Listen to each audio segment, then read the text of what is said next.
사도행전 13장 4절에서 12절까지 말씀입니다. 제가 한 절, 여러분이 한 절 함께 교독하겠습니다. 두 사람이 성령의 보내심을 받아 실루기아에 내려가 거기에서 배 타고 구브로에 가서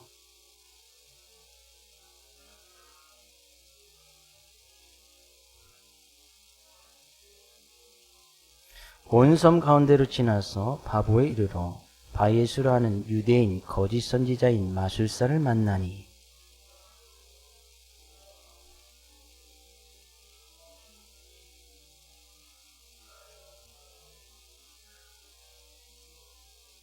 이 마술사 엘루마는 이 이름을 번역하면 마술사라 그들을 대적하여 총독으로 믿지 못하게 힘쓰니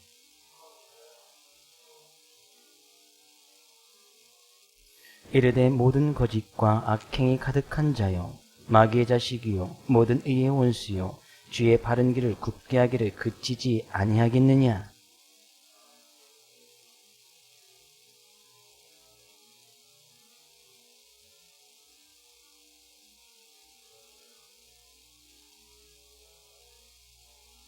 함께요.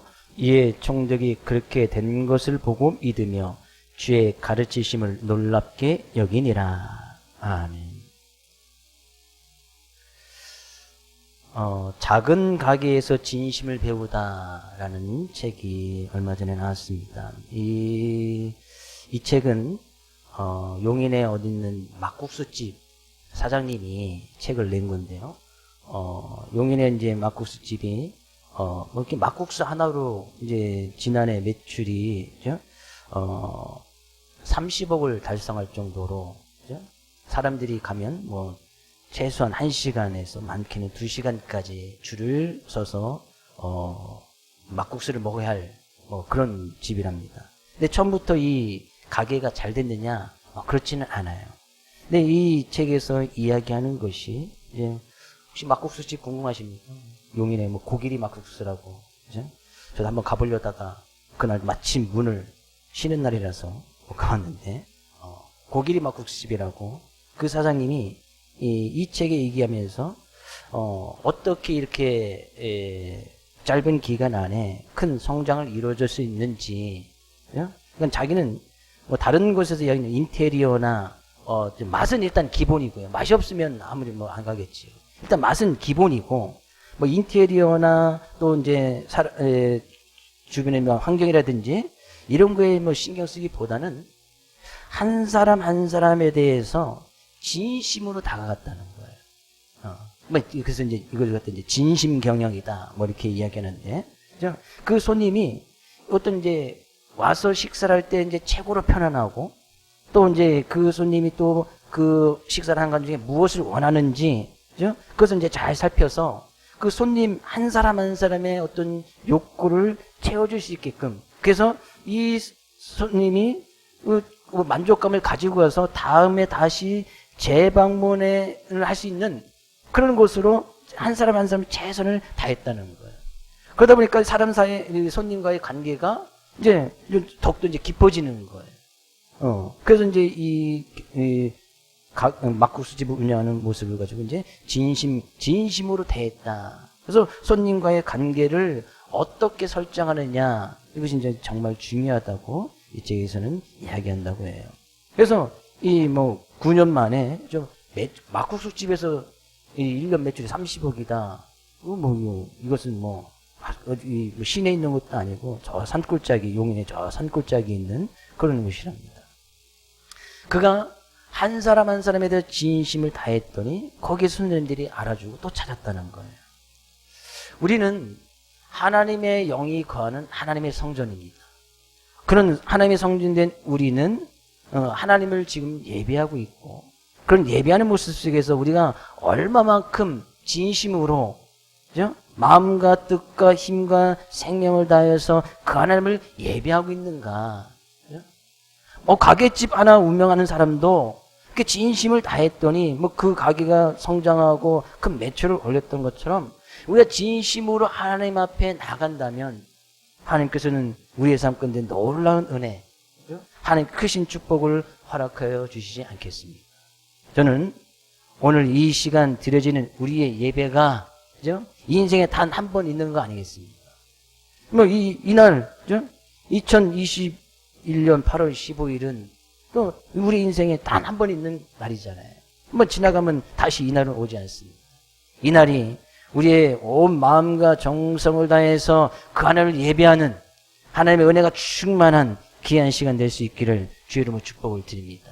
온 마음을 다해서 진심으로 뜻과 힘을 다해서 그 하나님을 예배할 수 있기를 주의 이름으로 축복을 드립니다.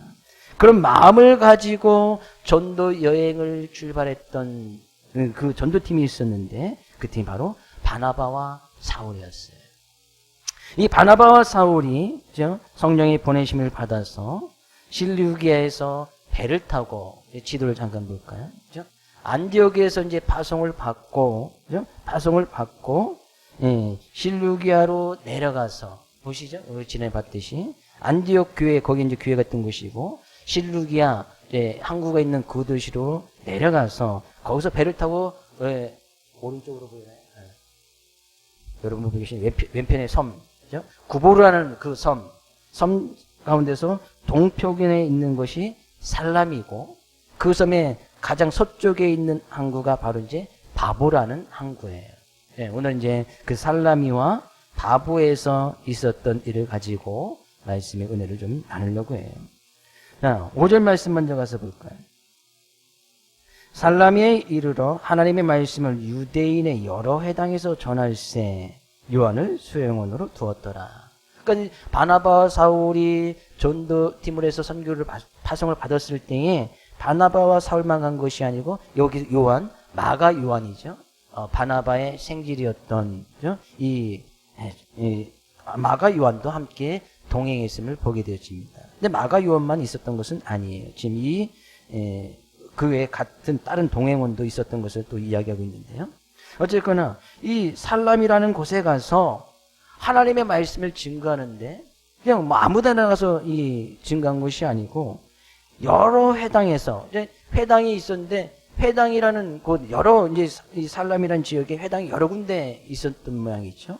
여러 회당을 다니면서 거기에서 하나님의 말씀을 유대인들에게 전했다라고 이야기합니다. 성경 가운데 보면 이 회당이라는 이야기가 많이 나옵니다.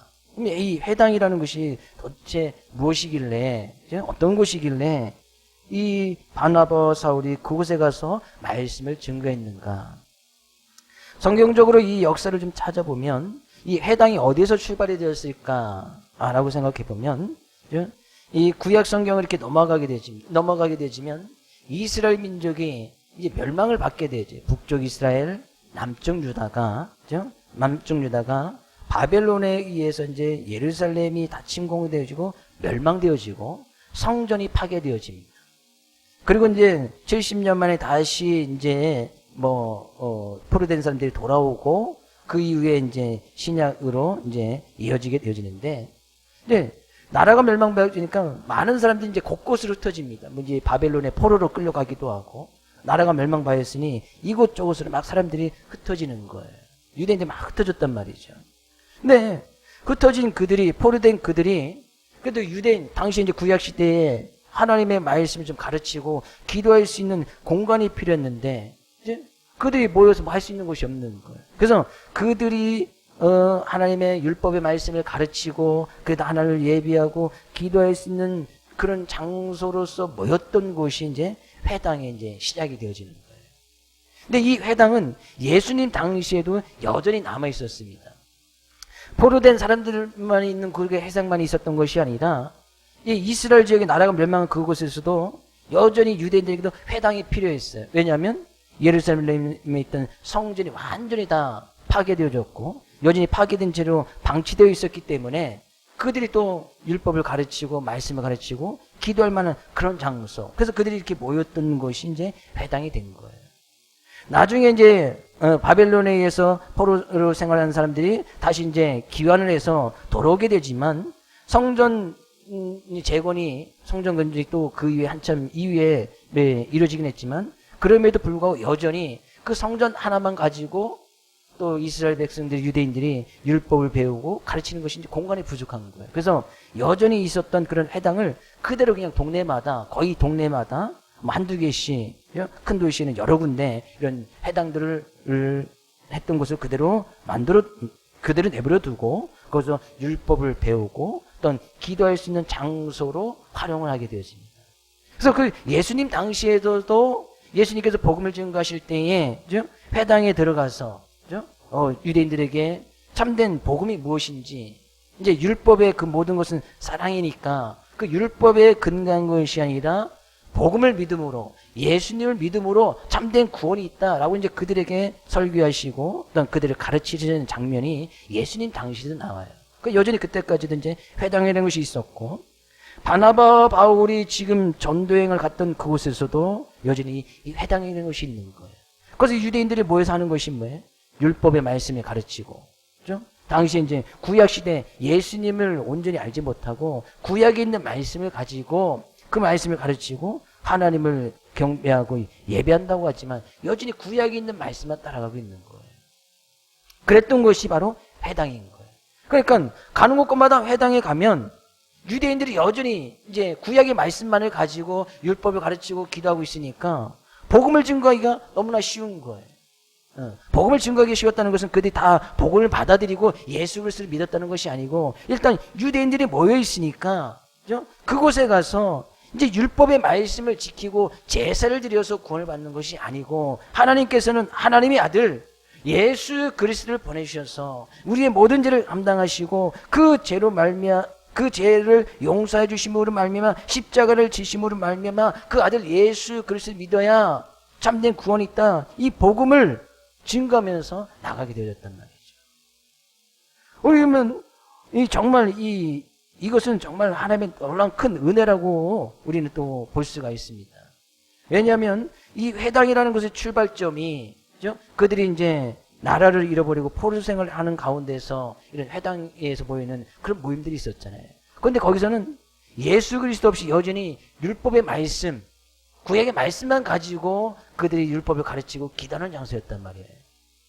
근데 그런 곳에서 하나님의 복음의 말씀, 복음을 전도할 수 있는 그런 어떤 전초지 같은 역할을 했던 것이 바로 이 회당인 거예요. 하나님께서는 그냥 구약에 있는 율법의 말씀, 예수 그리스도 없이 있던 그들이 모여서 기도했던 그런 장소를 오히려 하나님의 말씀을 제대로 가르치고 복음을 증거할 수 있고 예수 그리스도를 알 수 있는 복음의 거점으로 이 회당을 사용했단 말이에요. 예수 그리스도가 없는 그곳에 모여있는 사람들에게 예수 그리스도가 무엇인지 복음을 증거할 수 있는 어떤 장소로서 이 회당들을 사용한 거예요. 그러니까 그곳에 가서 담대하게 유대인들은 이제 구약에 있는 말씀, 유대인들은 유대교, 신약에 있는 말씀을 배제하고 예수 그리스도 인정하지 아니하는 그런 사람들 아니겠어요? 근데 그런 사람들에게 복음을 증거할 수 있는 그런 거점을 삼으셨다는 것은 하나님의 큰 섭리인 것을 보게 되었어요. 그러니까요, 이 바나바와 바울이 지금 막 이 성령님의 보내심을 받아서 복음을 증거하는데 뭐 유대인들이 있으니까 얼마나 그냥 담대하게 그들에게 복음의 메시지를 증거했겠습니까? 그래서 사도행전에서 와서 보면 이 바울이 설교하는 그런 모습을 이제 나중에 뒷부분에서 나오는데, 다른 지역에 가서 복음을 증거하는 그런 말씀을 보면 아주 그냥 강력하게 복음이 무엇인지 그 핵심만 빵 이야기를 합니다. 예수 그리스도가 무엇인지. 그죠? 모든 바울의 설교는 다 그냥 예수 그리스도, 십자가, 부활, 뭐 그것만 이야기해요. 다른 거 이야기할 시간이 없는 거예요. 왜냐하면 그들에게는 지금 십자가와 부활이 없는 거예요. 예수 그리스도가 없단 말이죠. 하나님을 믿는데 반쪽짜리 하나님을 믿고 있는 거예요. 율법의 말씀만, 여전히 율법을 잘 지켜야 구원을 받을 수 있다고 이야기하는 거예요. 율법을 지켜 어떻게 구원을 받을 수 있습니까? 그러니까 바울이 그런 이 담대한 하나님의 어떤 마음을 가지고 또 자기를 불러서 택해 주신, 그래서 자기를 선교의 활동에 쓰게 하신 그런 하나님의 은혜를 생각하여서 가는 곳곳마다 뭐 유대인들이 모여 있으면 그것이 아니고 이 율법이 필요한 것이 아니고 복음이 필요하다, 예수 그리스도가 필요하다, 아주 강력하게 이야기를 해요. 그런 가운데 바울사도는 유대교인의 입장에서 보면 뭐 전혀 다른 것을 이야기했잖아요. 예수 그리스도 하나님의 아들. 뭐 예수 그리스도가 누군지 뻔히 아는데. 그래서 강력하게 이야기하는 그 바울을 때로는 고소도 하고 고발도 하고 때로는 돌을 던지기도 하고 그게 바울이 그렇게 당했던 이유가 있는 거예요. 바울은 지금 자기가 이 살람이라는 곳에서 여러 해당에서 복음을 증거할 수 있는 또 해당에서 유대인들이 모이는 그곳에서 복음을 증거할 수 있도록 자기를 불러주시고 택하신 그 은혜가 얼마나 감사했던지. 우리는 바울이 가는 곳곳마다 회당에서 복음을 증거했던 바울의 모습을 생각해 보면 이것은 바울이 하나님께서 바울에게 크신 은혜 주셨고 난 하나님께서 그가 복음을 증거할 수 있도록 이 회당이라는 곳을 사용할 수 있게 하신 하나님의 놀라운 섭리에 감사함으로 나간 것을 보게 되었어요. 바울은 깨달은 것이죠. 아, 이 회당이라는 곳도 복음을 증거할 수 있는 곳이 될 수 있구나. 전혀 예수 그리스도가 없는 그곳에 지금 뭐 유대교는 우리가 믿는 기독교가 전혀 상반된 그런 또 다른 종교라고 생각하시면 돼요. 왜? 예수 그리스도가 없으니까. 뭐 율법만 가지고 이야기를 하고 있으니까. 전혀 다른 종교다라는 얘기지. 그러니까 그곳에서 바울이 복음을 증거할 수 있는 그런 은혜를 허락하시고 또 해당이란 그곳에서 전혀 예수 그리스도가 없는 그곳에서 하나님 예수 그리스도를 이야기할 수 있으니 얼마나 감사한 일이에요. 그래서 바울 사도가 그렇게 자기를 사용하여 주시고 복음을 증거할 수 있는 그런 마음을 다져서 자기는 고린도전서 15장에는 이렇게 고백을 하고 있어요. 고린도전서 15장 9절 10절 말씀 가서 볼까요? 같이 한번 읽어보겠습니다. 나는 사도 중에 가장 작은 자라. 나는 하나님의 교회를 박해하였으므로 사도라 칭함받기를 감당하지 못할 자니라. 그러나 내가 나된 것은 하나님의 은혜로 된 것이니 내게 주신 주의 은혜로가 헛되지 아니하여 내가 모든 사도보다 더 많이 수고하였으나 내가 한 것이 아니요 오직 나와 함께 하신 하나님의 은혜로다. 바울사도의 고백이었어요. 내가 지금 나된 것은 내가 지금 복음을 증거할 수 있는 것은 내가 그럴 만한 자격이 없었던 사람 아니겠어요. 하나님의 교회를 박해하고 핍박했던 정말 사도라 칭을 받기 정말 부족한 자기를 지금 이렇게 복음을 증거할 수 있고 선교행을 다닐 수 있도록 써주신 그 하나님의 은혜, 그 전적인 하나님의 은혜다 그런 얘기죠. 나의 나된 것은 하나님의 은혜로 된 것이니 내게 주신 그의 은혜가 헛되지 아니하기 위해서 자기는 가는 곳곳마다 이 복음을 증거하는데 힘써 나갔다는 얘기예요. 그래서 그들은 바울 사도는 뭐 감옥에 가도 뭐 복음을 증거하는데 전혀 두려움을 갖지 않습니다. 뭐 돌에 맞아 거의 죽을 뻔한 뭐 매를 맞고 뭐 그런 것을 당해도 복음 증거는 전혀 두려움이 없었어요. 왜? 자기를 그렇게 불러줘서 복음을 증거할 수 있도록 불러주신 그 은혜가 너무나 컸기 때문에 다른 그 모든 것들은 두려워하지 않았단 말이죠. 그러니까 유대인들이 모여있는 그 회당에 들어가서도 예수 그리스도를 이야기하고 복음을 이야기하는 것은 이건 정말 돌맞을 일이에요. 뭐 순교당할 그런 일이란 말이죠. 어떻게 예수님께서 그렇게 순교를 당하셨으니까 예수 믿는 그 예수를 증거하는 사람들 유대인들이 얼마나 싫어했겠어요. 그런 것은 각오를 하고 복음을 증거할 수 있는 그런 일에 자기를 써주신 것에 대해서 담대하게 복음을 증거했다는 얘기죠. 뭐 저의 뭐 개인적인 고백도 마찬가지예요. 하나님께서 왜 저를 택해서 불러주시고 뒤늦게 또 불러주셔서 단 주님의 복음을 증거할 수 있는 그런 일에 하나님의 도구로 나를 사용해 주셨을까? 생각만 하면 뭐 정말 하나님의 은혜 없이는 전혀 불가능한 일 아니겠어요.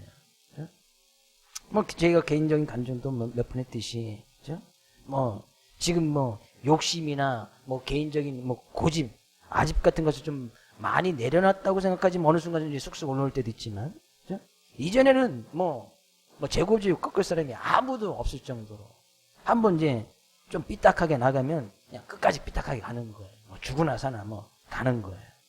그랬던 그것뿐만 아니라 이 어릴 때부터 뭐 신앙생활하고 교회를 다녔지만 여전히 이제 겉모습만 그랬던 모습들이 여전히 또 있었거든요. 왜 하나님께서 정말 보잘것없고 형편없는 저를 또 믿어주시고 또 써주실까? 하나님의 은혜하고는 답이 없는 거예요. 우리 성도님의 삶의 모습도 잠깐 되돌아보면 왜 하나님께서 나를 택해서 자녀 삼아주시고 또 복음이라는 것을 받아들이게 하시고 믿음을 갖게 하시고 하나님의 자녀로서 어떤 기쁨과 달란트를 하시고 어떤 교회를 섬겨나가고 그 하나님을 예배케 하셨을까? 하나님의 은혜하고는 답이 없는 거 아니겠어요?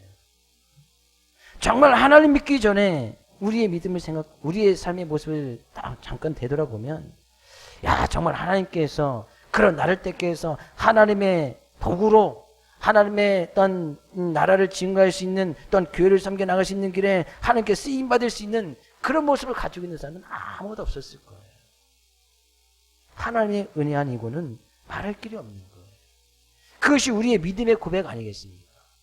전적인 하나님의 은혜가 없이는 살아갈 수 없고 그런 하나님의 은혜가 아니고는 우리가 그 하나님을 예배할 수 없으며 우리는 그 하나님의 은혜에 대해서 늘 감사하며 나가야 된다는 거예요. 그런 마음을 가지고 있었던 이 바나바와 이 바울은 가는 곳곳마다 자기의 복음을 증거할 수 있는 그런 은혜를 써준 것에 대해서 늘 감사할 수밖에 없었던 거예요. 그래서 사람들이 모여있는 곳이라면 그것이 회당이든 유대인들이 모여있는 그런 자리든 상관할 것이 아니고 여러 회당에서 증거했던 것은 사람들이 모여있는 곳마다 찾아가서 그냥 예수 그리스도 복음 예수 그리스도에는 길이 없음을 그 복음을 증거하면서 나왔던 모습을 보게 되어져요. 이 살라미에서 얼마나 또 믿는 자들이 나타났는지 성경은 우리가 알 수가 없습니다. 이 복음을 증거하고 이제 바보라는 지역으로 넘어갔기 때문에 거기서 어떤 역사가 일어났는지 우리는 잘 알 수가 없어요. 그러나 이 복음을 증거하고 예수 그리스도를 증거했다는 그것만으로도 바울과 바나바는 기뻐하면서 난 자기의 사역을 잘 감당했던 그런 모습을 우리가 보게 되었어요. 그렇게 복음을 증거하고 나서 섬 가운데를 지나서 서쪽에 있는 바보라는 지역으로 넘어가게 되었어요. 근데 이 바보라는 지역은 이 살람이라는 곳에서 한 180km 떨어진, 그죠? 동쪽에서 서쪽 끝까지 이렇게 가게 되지니까요. 한 180km 떨어진 서쪽 항구로 가게 되어집니다. 근데 이 바보라는 곳에는 이 구브로라는 섬도 당시에 로마의 지배하에 있었고, 바보라는 곳에는 로마 총독의 관저가 있었고, 그 총독은 오늘 본 말씀이 이야기하듯이 또 서기오 바울이다. 바울과 이름이 비슷하죠? 네, 총독 이름이 서기오 바울이에요. 또한 이 서기오 총독이 그 관저가 있으면서 이 구브로 섬을 로마의 어떤 영향력 아래 통치 아래 있게 잘 다스려 나갔던 그 지역이 바로 이제 바보라는 지역입니다. 근데 마침 바보라는 지역에 이르게 되어지는데 거기에는 거기에서 유대인 거짓 선지자인 마술사를 만나게 되어지는데 바의 예수라는 사람을 만나게 되어져요.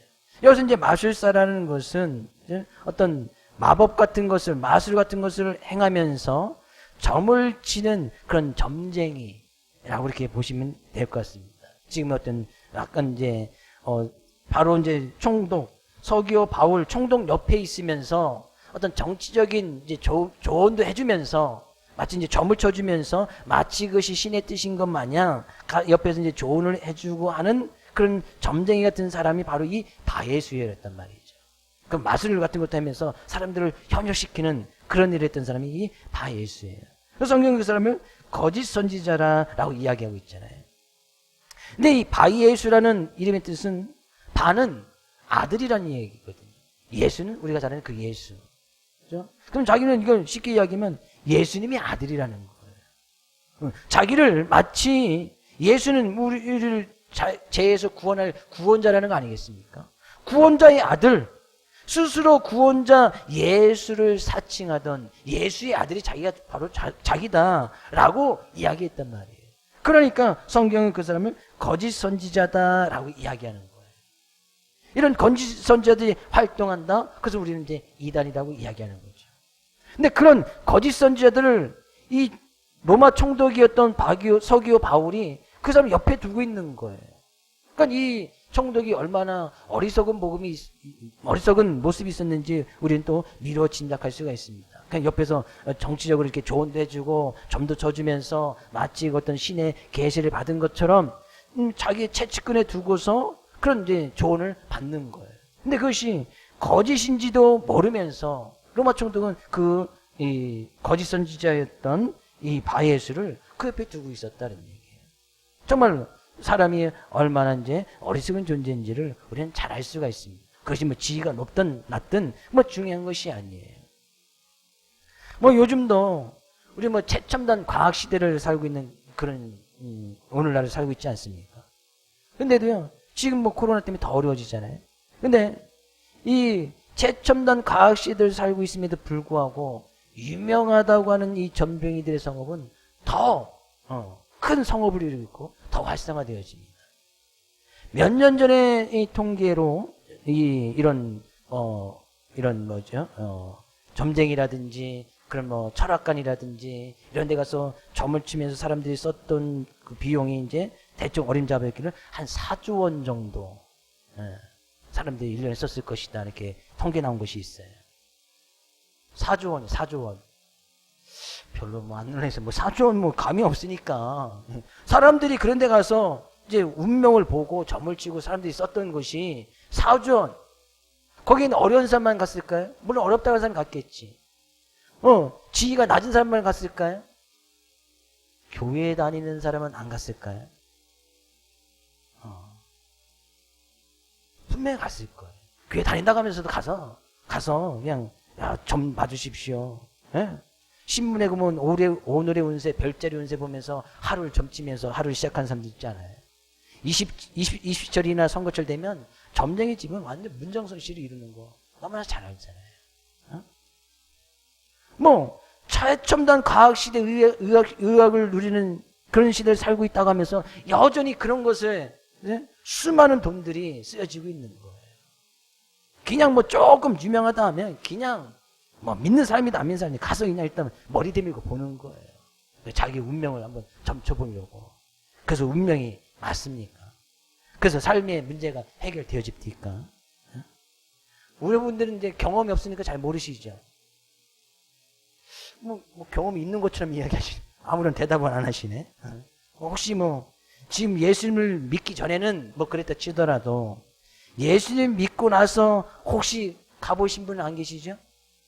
오늘의 운세, 20철이나 뭐 어떤 남편이 뭐 승진할 때 오를 때 가서 몇십만 원씩 들고 가서 또 애들 이름 바꾼다고 하면서 이름 바꿔가면 하기 위해서 또 몇십만 원씩 들고 가서 그죠?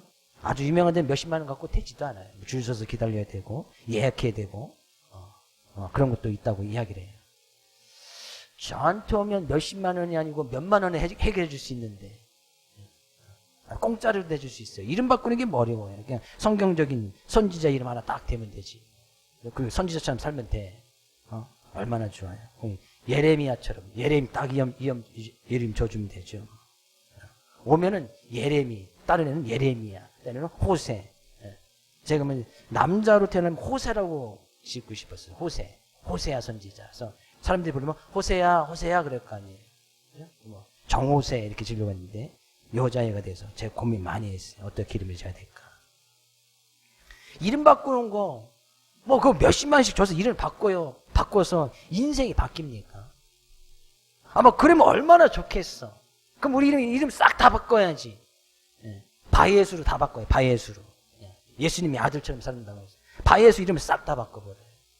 거짓 선지자가 왜 자기를 예수님의 아들 마치 자기가 구원자인 것처럼 그래서 총독 옆에 딱 붙어서 거기 이제 예언도 해준다고 예언도 해주면서 점도 쳐주면서 그런 일을 감당하고 있던 사람인 거예요.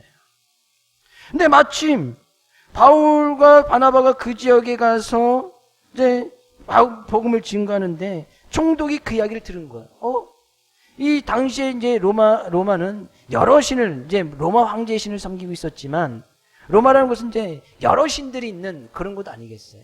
그러니까 어떤 사람들이 와서 뭐 또 다른 종교, 또 다른 신에 대해서 이야기하는 거예요. 그래서 이 총독이 뭔 얘기를 하나 좀 듣고 싶어서 그들을 부릅니다. 7절. 그가 총독 서기오 바울과 함께 있으니 서기오 바울은 지혜 있는 사람이라 바나바와 사울을 불러 하나님의 말씀을 듣고자 하더라. 뭐 하나님 믿으려고 이 바나바를 부른 것이 아니고, 야, 이 사람이 도대체 어떤 신에서 얘기하나 한번 들어나 보자. 그런 식으로 한번 부른 거예요. 그러니까 바나바와 바울은 이것이 기회지요. 어찌됐건 가나 뭐 총독이 한번 하나님의 말씀에 대해서 도대체 뭔 얘기를 하든지, 뭐 그 사람이 뭐 하나님 믿고 안 믿고는 그건 낮은 문제고, 자기가 그 사람에게 복음을 증거할 수 있다는 어떤 기회가 온 거잖아요. 그러니까 가서 막 이 하나님의 말씀이 무엇인지, 예수 그리스도가 무엇인지 가서 이제 막 이제 복음을 증거합니다. 그러니까 바예수였던 이 거짓 선지자가 이제 그거에 대해서 총독이 이제 그 말 이제 바울과 바나바가 막 증언하니까 관심을 갖고 호기심을 가지니까 옆에 있던 이 바예수가 그 하나님의 말씀을 믿지 못하도록 계속 방해를 하는 거예요. 방해하는 이유는 너무나 간단하죠. 자기가 거짓 선지자라는 것이 들통이 날까봐. 예수님은 분명히 이런 분이셨는데 자기가 예수님의 아들이다, 바예수다 호칭하면서, 또 심지어는 그 사람은 이제 엘루마다, 8절에서는 엘루마다 이렇게 부르고 있잖아요.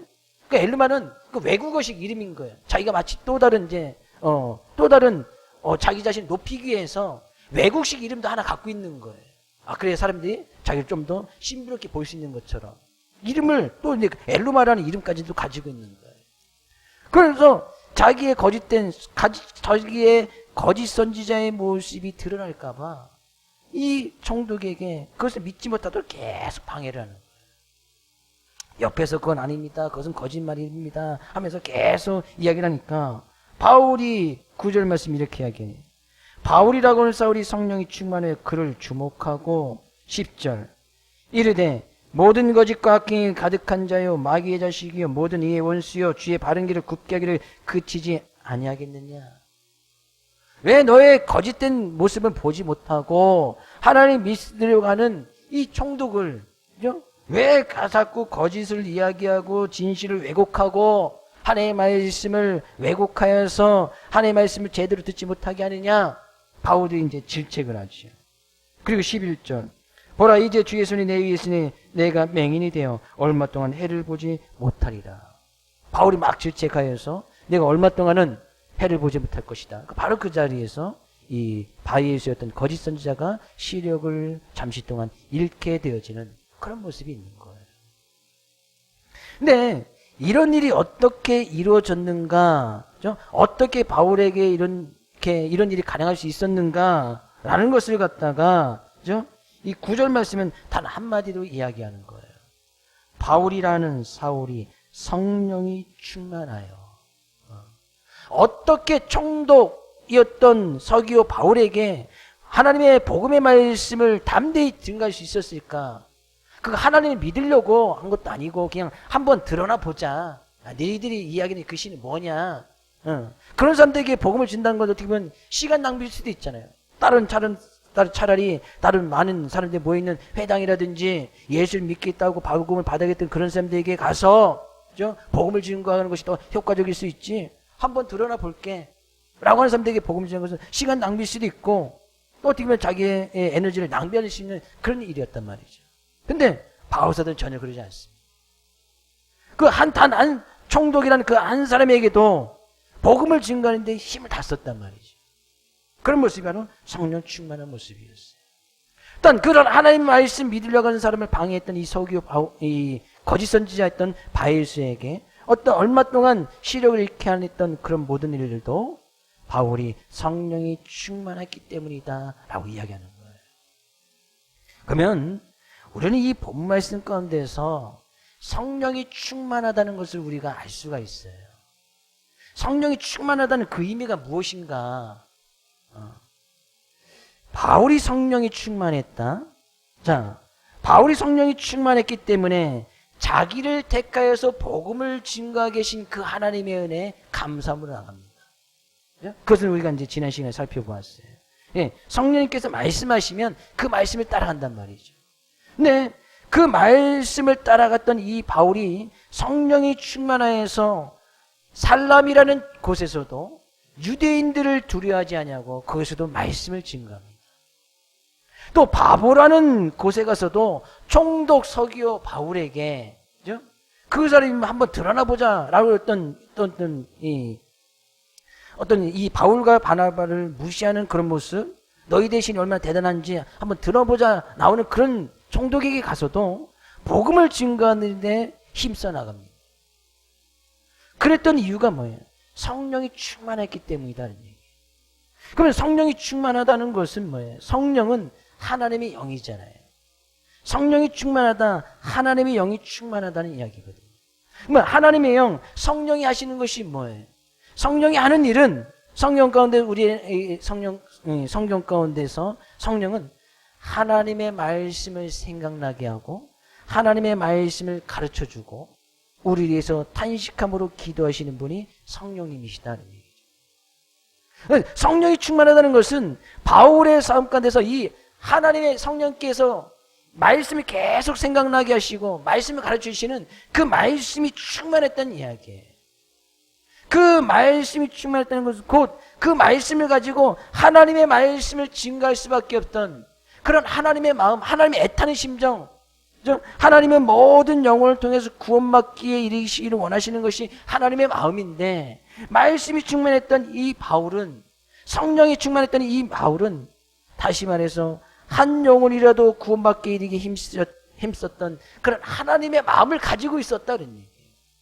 성령님께서 계속 그것을 충동실하시는 것. 그러니까 단 한 사람이 있던 이 총독에게 가서도 죄를 내서 복음을 증거하고, 유대인들이 모였던 그런 회당에 가서도 복음을 증거하고 예수 그리스도를 증거한 거예요.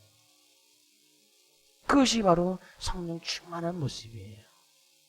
그러니까 자기는 하나님의 말씀 가운데 그 말씀에 사로잡혀서 한 영혼이 너무나 불쌍한 거예요.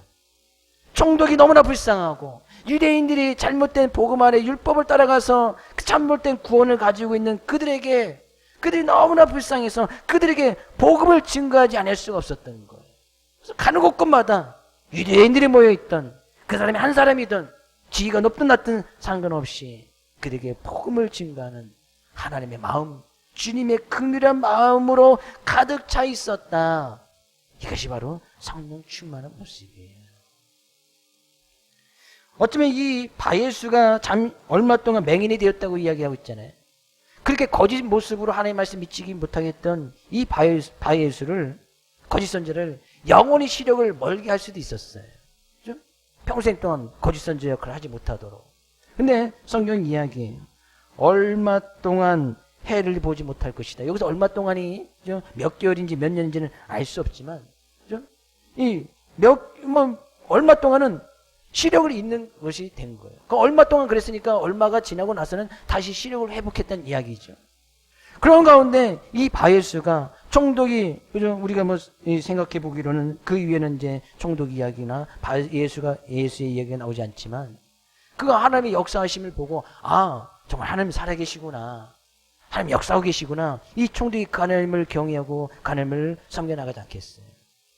그러니까 이 바예수도 거짓 선지자 활동을 하다가 진실 안에의 말씀이 진실이고, 또 그것을 통해서 자기가 눈이 멀었고, 그건 평생 동안 시력을 잃은 것이 아니라 얼마 동안 다시 또 시력을 회복하게 하신 그 하나님의 은혜에 또 감사함으로 그 하나님을 다시 섬겨나가는 진실된 모습으로 하나님의 자녀가 되지 않았을까요? 그런 은혜를 체험했다면 성령 충만한 모습은요, 나의 마음, 우리의 삶 가운데서 하나님의 말씀이 살아 움직이고 있는 거예요.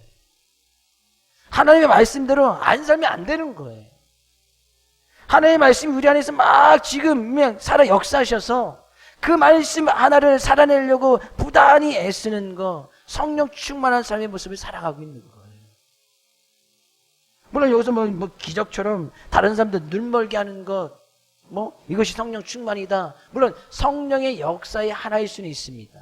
그죠? 바오사도가 능력이 있어서인 건 아니잖아요.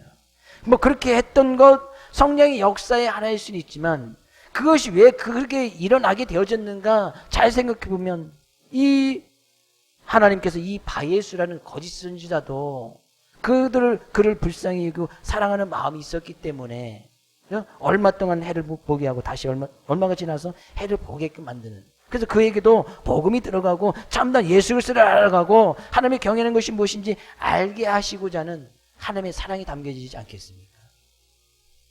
눈이 못 보고 그것이 중요한 것이 아니고 성령의 역사라는 것은 그 바위에서는 가운데서도 하나님의 말씀이 들어가서 다시 복음이 무엇인지 예수 그리스도가 무엇인지 그가 변화받게 되어지는 것, 그것이 성령의 역사란 말이에요. 눈 멀고 안 멀고 그건 뭐가 중요해? 평생 동안 바울은 자기 몸속에 질병을 가지고 살았었는데 그럼 바울사도는 성령의 역사가 없었던 거예요? 그것이 아니잖아요. 하나님 앞에 간절히 바울사도가 3번 나 힘들어 복음 증거하는데 몸에 질병이 있으니 좀 이 질병 때문에 힘듭니다. 바울사도 고백을 3번 동안 간절히 기도할 때가 있었다는 거예요. 하나님께서는 그의 기도를 응답하지 않습니다. 평생 동안 넌 질병 가지고 살아야 돼. 평생 동안 그 질병 살고 사는 거예요. 바울사도가 병을 고치고 죽은 사람까지 살리게 했던 이런 능력의 모습이 나타날 때 이 바울은 자기 몸 가운데 자기 질병 하나 고치지 못했던 그런 모습으로 가지고 살아가요. 병 고치는 것만 성령의 역사라고 하면 바울사는 성령의 역사가 없는 사람이에요. 왜? 자기 질병 하나 고치지 못했으니까. 성령의 역사, 성령의 충만한 모습은 하나님의 말씀 그 하나를 가지고 그 하나님의 말씀이 감동되어져서 그 말씀을 살아내려고 내가 부단히 지금 애쓰고 그 말씀에 감동이 되어져서 그 말씀을 내가 나타내고 삶 가운데 그 말씀을 살아내는 것, 이것이 성령 충만인 거예요. 그러니까요, 어디에 뭐 번개치는 역사 일어났다 가서 머리 들일 필요는 없어요. 굳이 원한다면 가지 마세요. 갈 필요 없어요. 내가 지금 성령 충만한 모습으로 지금 하나님의 말씀을 부여잡고 하나님 예배하라 라는 그 말씀 붙들고 그 예배하기 위해서 그 말씀을 지켜내고 지금 살고 있잖아요. 여러분 그렇게 해서 지금 예배 드리는 거 아니겠어요? 그 말씀 하나 살아내려고? 그럼 지금 성령 충만한 모습으로 살아가고 있는데 굳이 뭐 어디 가서 성령의 역사가 임한다, 성령 충만한다 가서 뭐 할 필요 없단 말이에요. 지금 나에게 성령 충만의 모습을 살고 있는데 굳이 가서 또 머리 들일 필요는 뭐가 있어요? 뭐가 부족하다? 바울 사도의 모습을 통해서 우리는 성령 충만, 앞으로도 사도행전은 그런 성령의 충만한 모습 계속 이야기하는데 그 성령 충만의 모습은 말씀 하나 붙들고 말씀을 살아내는 거예요.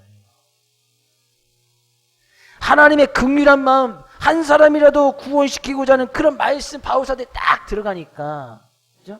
그 말씀 살아내려고 그냥 회당에 들어가서 한 사람이라도, 총독 한 사람이라도 거짓 선지자에게도 복음을 증거하고, 그죠? 그에게 긍휼한 마음을 가지고, 그죠? 그에게 하나님의 말씀, 복음을 증거했던 거예요. 오늘 우리는 이 말씀 이제에서 이번 한 주간도 그런 성령은 하나님의 영이니까 하나님의 마음을 갖는 거예요. 하나님의 마음으로 가득 차서 하나님께 주신 그 말씀 하나 붙들고 살아갈 수 있는 우리 사랑하는 모든 성령 될 수 있기를 주의 이름으로 축복을 드립니다.